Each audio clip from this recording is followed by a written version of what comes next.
ஒன்றாய் இரண்டாய் போற்றி என்பது போல எங்கும் நீக்கவர நிறைந்திருக்கும் ஆற்றலை, அந்த ஆகாய வெட்ட வெளியிலே நீக்கவர நிறைந்திருக்கும் ஆற்றலை எல்லாம் நமது மந்திர சொற்களால், காற்று எனப்படும் மந்திர சொற்களால் அந்த வேள்வி சாலையிலே யாகத்திலே அழகாக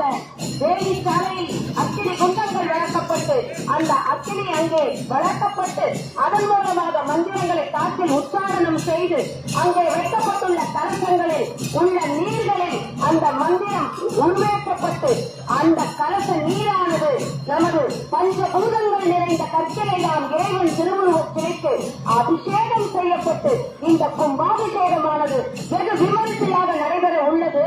உள்ளம் பெருங்கோயில் ஊனுடம்பு ஆலயம் வள்ளல் பிரானார்க்கு வாய் கோபுர வாசல் தெள்ள தெளிந்தார்க்கு ஜீவன் சிவலிங்கம் என்று நாமெல்லாம் நினைத்துக் கொண்டிருக்கிறோம். நம் உள்ளே சிவன் இருக்கின்றார். இன்று 12 ஆண்டுகள் தொடர்ந்து ஒரு திருக்கோவிலுக்கு சென்று வழிபட்டால் என்ன புண்ணிய பலம் கிட்டுமோ அது இந்த ஒரு வினாடியில் இங்கே நடைபெற உள்ள இந்த திருக்குறள் நீராட்ட பெருவிழாவை காணும் போது ஏற்படும் என்ற காரணத்தினால் ஆங்காங்கே இருக்கும் மக்கள் அனைவரும் அந்த ஒரு வினாடிக்காக காத்துக் கொண்டிருக்கிறார்கள். காசி விஸ்வநாதர் விசாலாட்சி அம்மை உடனுரை காசி விஸ்வநாதரை காசிக்கு சென்று 18 முறை வழிபட்டால் என்ன புண்ணிய பலன் கிட்டுமோ